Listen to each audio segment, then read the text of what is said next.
iDream Media presents Tollywood Teen Patti. The 3 best climax scenes.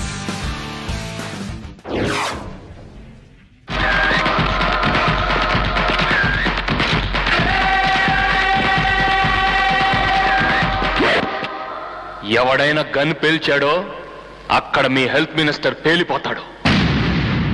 నిన్నటి వరకు జైల్లో ఉన్న నా దగ్గరికి ఇంత డబ్బు ఎలా వచ్చిందని ఆశ్చర్యపోతున్నారా? ఇది మీ డబ్బు, మీ డబ్బు. తీసుకోండి, తీసుకోండి అమ్మా. ఎస్, ఇది ప్రజల డబ్బు, ప్రజల ఆరోగ్యం కోసం ప్రభుత్వం కేటాయించిన డబ్బు. దీన్ని ప్రజలకు చేరకుండా మీ హెల్త్ మినిస్టర్ దాచిన డబ్బు. వాడికి సహాయపడ్డ మీలాంటి వైట్ కాలర్ గాలు దోచిన డబ్బు, మీలాంటి లీగల్ గుండాలు మింగిన డబ్బు, నెల నెల వాడు కక్కిన కూడు తినే నీలాంటి వెన్నుముక్కలేని వెదవలు తిన్న డబ్బు. ఇలా ఎవరికి అందినంత వాళ్ళు దోచేశారు కనుకే ఆసుపత్రి లోపలికి వెళ్తే బెడ్స్ కొనడానికి డబ్బు లేదంటారు, మెషినరీ కొనడానికి సొమ్ము లేదంటారు, ఎమర్జెన్సీ మందులు కొనడానికి నిధులు లేవంటారు. మరి ఇవన్నీ ప్రైవేట్ హాస్పిటల్స్ లో ఉన్నాయి కదా, ఇంత పెద్ద జనరల్ హాస్పిటల్లో ఎందుకు లేవని అడిగితే లోటు బడ్జెట్ అంటారు. What mister health secretary, me department లో 43 కోట్లు లోటు బడ్జెట్ ఉంటే 7 లక్షలు ఆస్తుందని ప్రకటించిన మీ హెల్త్ మినిస్టర్ కి 70 కోట్లు ఎక్కడి నుంచి వచ్చాయి? Come on tell me. So డబ్బు ఉంది, దేర్ ఇస్ మనీ. పెరుగుతున్న మంత్రుల జీతాలు, ఫోన్ బిల్లులకు డబ్బుంది. పిర్రకి ఎర్రచీమ కరిస్తే విదేశాలకు వెళ్లి వైద్యం చేయించుకోవడానికి డబ్బుంది.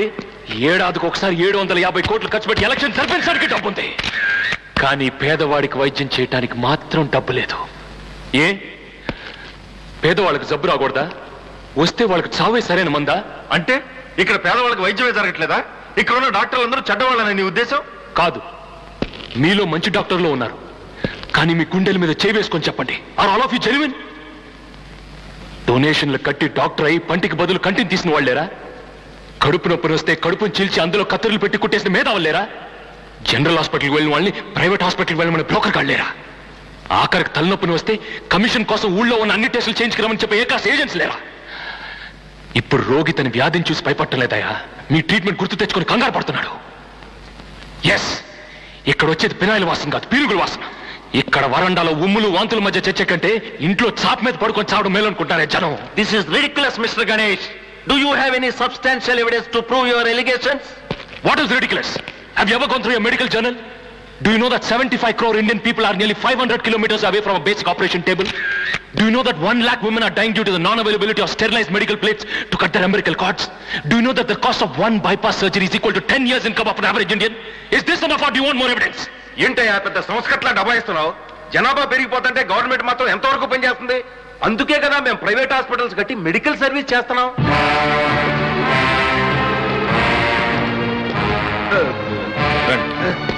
పర్లేదు రండి.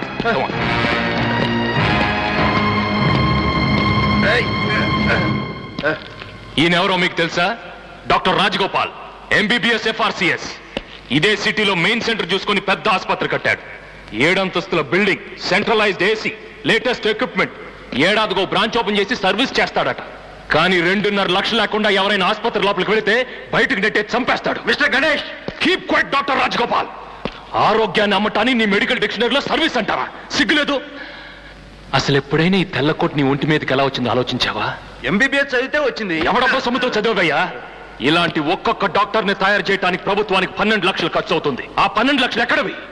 కూలీ నాలి చేసుకునే పేద ప్రజలు, చాలీ చాలిన సంపాదనతో బతికే సగటు మనుషులు 10 పరకా సంపాదించి ఆ డబ్బుతో ఉప్పో పప్పో ఉల్లిపాయ కొనుక్కుంటే అలా కొన్న ప్రతి వస్తువు మీద పన్ను వేసి ఆ పన్ను రూపంలో వచ్చిన డబ్బులో నుంచి 12 లక్షలు ఖర్చు పెడితే ఇడిగో ఈ మహానుభావుడు డాక్టర్ అయ్యాడు.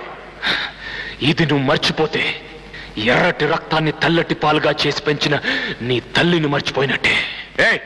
ముందు మా నాయకుడు ఎక్కడున్నాడు చెప్పు. ఎవరా వాగింది? ఎవర్రా మీ నాయకుడు? ఒంటి మీద ఉన్న చక్క గుండెలు లేవు, కట్టుకున్న పంచకు ఉతుకులేదు. నిన్ను చూస్తుంటే నీ నాయకుడికి జిందాబాదులు కొట్టి కొట్టి ఎముకలు బయటపడి చచ్చేలాగున్నారా? నీకు రోగం వస్తే నీ నాయకుడు ప్రైవేట్ హాస్పిటల్లో చేర్చడరా, ఇక్కడ ఏదే జనరల్ హాస్పిటల్లో పడేస్తాడు. ఎలక్షన్స్ ముందు వచ్చి చేతికో జెండా జేబుకో 100 పెట్టి గెలిచి అడ్రస్ లేకుండా వెళ్ళిపోయాడు మీ నాయకుడా. ఎప్పుడుదా తెలుసుకుంటారు మీరు? ఎప్పుడు తెలుసుకుంటారు? గాళ్ళు తెలుసుకోరు గణేష, ఆలి జన్మలు తెలుసుకోరు. వీళ్ళకన్నా మున్సిపాలిటీ కుక్కలయ్యం కాదు. మీ బతుకులు చెడా. నువ్వు చెప్పింది నిజమయ్యా, చాలా సత్యం. ఈ దిక్కుమాల దవాఖానా ఎంతమంది పసిపిల్లల్ని అన్యాయం చేస్తుందో ఈ కళ్ళతోనే చూస్తున్న కొడుక. గతెందుకు ఈ సంటోడు కూడా రాదు. ఒక కిడ్నీ లేదని వీళ్ళ అయ్యని చంపిండ్రు, వీళ్ళ అమ్మని చంపిండ్రు, ఈ పోరని దిక్కులేనోని చేసిండ్రు గణేష.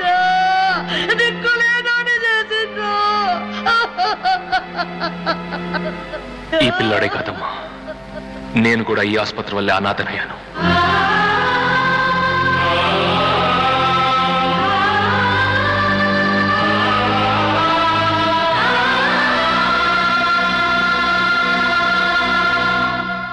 ప్రభుత్వ ఆసుపత్రిలో పేదవాడి ప్రాణానికి విలువ లేదు గనుకే మా నాన్న చనిపోయాడు. ప్రైవేట్ హాస్పిటల్లో తండ్రిని బతికించుకోబోయి నా చెల్లి బలైపోయింది.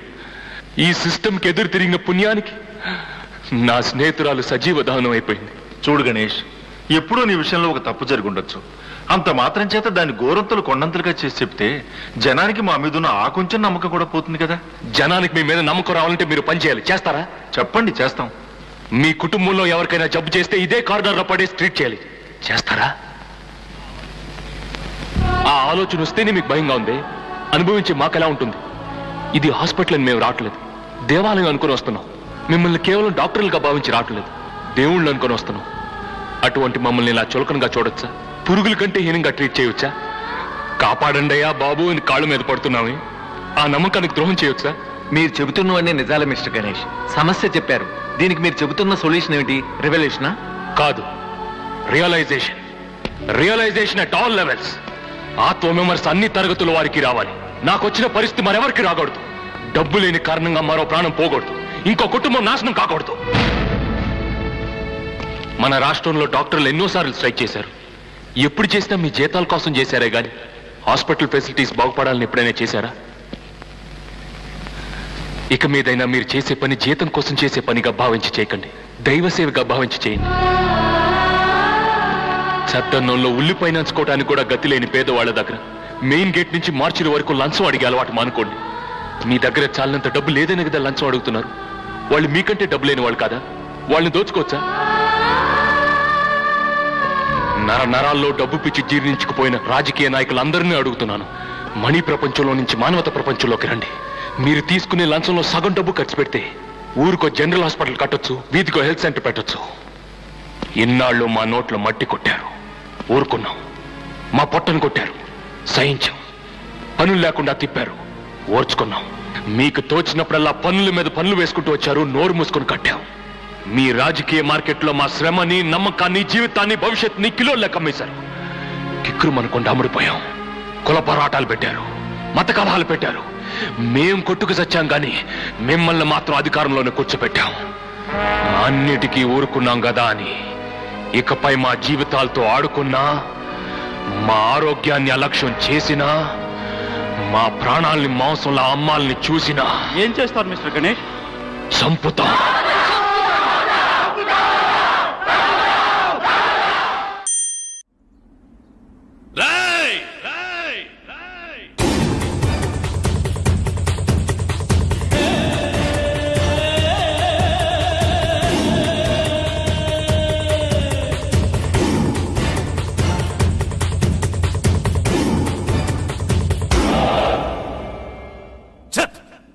ఆ అలగా వాడి చెయ్యి పట్టుకునే దానికంటే చావడం మంచిదే. వదలవే.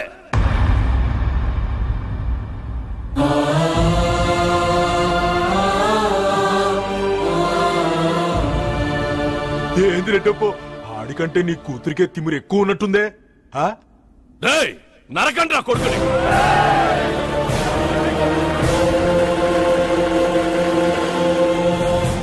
ఏమైందిరా? మీకే చెప్పేది, ఏసేయండి. మేము వాళ్ళని తప్పించింది, మిమ్మల్ని ఇడికి రప్పించింది వాళ్ళని వేసేయడానికి కాదు, మీ చేత వాళ్ళ మీద అక్షంత లేపించడానికి. ఏంది రెడ్డప్ప, ఆ సీనుగాడు ఒక్కడే నీకు మొగుడు అనుకున్నా, నీ కాడున్నవాళ్ళు అందరూ నీకు మొగుళ్లే. నా మనసులో చూడు, విశ్వాసం వాళ్ళ శ్వాసంలోనే ఉంది. రేయ్, ఏసేయండిరా.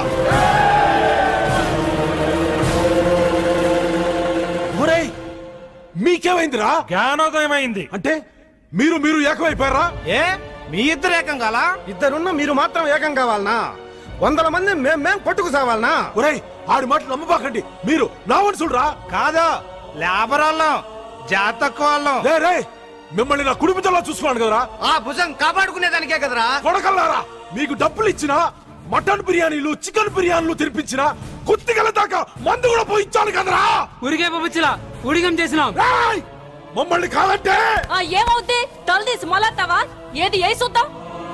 నీ అవ్వ గుడ్లు రువ్వు చూస్తున్నాడు. ఈడెవరో నీకు భయపెట్టేటోళ్ళు లేరు. మర్యాదగా చెయ్యి దించు, లేకున్నా లేపి నా చెయ్యి ఉండదు, ఇర్రగా తీస్తాం. వామ్మో వామ్మో, ఇన్ని మాటలు పడ్డ తర్వాత ఇంకా చూస్తా ఉంటాం ఇది బావా. వెనక్కి తిరిగి పారిపోతాం పదా. చెప్పు తీసి కొడతా. ఎందుకు మంచి మాట చెప్పినందుకు. నోర్మోయ్, వీళ్ళ తాటాకు చప్పుళ్ళకి భయపడి పారిపోతారనుకున్నారా? రేయ్, ఒక్కొక్కడిని ఎగరేసి నరుకుతా. ఏది నరుకు చూద్దాం. మీ మీసాలు మీరే తిప్పుకొని మీ తోటలు మీరే కొట్టుకోవటం కాదురా, దమ్మంటే ఎదుటోడి గుండె మీద గుద్దాలి. రా నరుకో. ఇరికి సన్నాసి, ఇన్నాళ్ళు మీరు నడిచి వస్తుంటే జనం భయపడేది మిమ్మల్ని చూసి కాదురా, మీ పక్కన కత్తులు పట్టి నడిచే మమ్మల్ని చూసి. మీకు వంగి వంగి దండాలు పెట్టేది మీ మొహాలు చూసి కాదురా, మా సత్తావ చూసి. మా నాయనల కన్నా పెళ్ళాం బిడ్డల కన్నా మీరే కొని పిచ్చోళ్లాగా మీ కాళ్ళ దగ్గర పడి రక్తబలి మేం చేస్తుంటే రాజ్యం మీరెళ్తున్నారా? ఏనాడైనా మేము లేకుండా గడప దాటారా? పట్నం పోతే మేము ఉండాలా, పొలం వెళ్తే మేము ఉండాలా, బజార్కి వెళ్తే మేము ఉండాలా, బర్రెలు దొడ్డికి వెళ్తే మేము ఉండాలా, ఆఖరికి మీ పెళ్ళాలతో సంసారం చేసేటప్పుడు కూడా తలుపు బయట కాపలా ఉండాలి కదరా. భూమి అవ్వ మీదొక బతుకు, దానికి ఒక పౌరుషం. ఆడి నిన్ను చంపకుండా కాపాడేది మేము, నిన్ను ఆడి చంపకుండా కాపాడేది మేమే. మధ్యలో పోయేది మా ప్రాణాలు. ఇన్నాళ్ళు ఆడి ప్రాణం తీయాలని నువ్వు, నీ శవం చూడాలని వాడు శబదాల మీద శబదాలు చేసుకున్నారు కదరా. ఇప్పుడు చూపెట్టండి రా మీ ప్రతాపం. ఏందట్లా చూస్తారు? సీమలో పుట్టినోడు సచ్చు సన్నాసిలాగా ఉండకూడదు, శత్రువు కనబడితే తెగ నరుక్కోవాలని మీరేగా మాకు చెప్పింది. నరుక్కరే. సీమ పొగరు, సీమ విగరు, సీమ ఉడుకు అనడం కాదు. ఇప్పుడు ఎదురుపడ్డారుగా, కలబడండి. పొద్దు పొడిచేలో ఇద్దరిలో ఒక్కడే ఉండాలా. రెడ్డెప్పో నాయుడేమో తేలిపోవాలా. బతికినోడికి మేము బతుకంతా ఊడిగం చేస్తాం. పారిపోవాలని చూసారో ఇద్దరిని పాతి పెడతాం. అవును.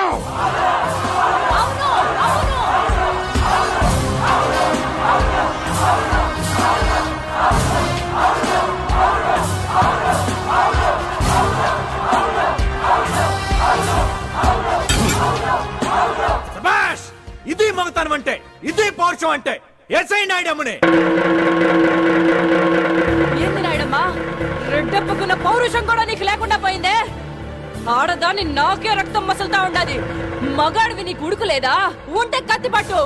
వల్ల కాదంటే చెప్పు, నీ చేతి గాజులు తడిగి నేను బరిలోకి దిగుతా. శభాష్, నాయుడమ్మ వనిపించుకున్నావు. రెడ్డెప్పని చంపి ఈరుడు వనిపించుకో. దూకు దూకు బరిలోకి.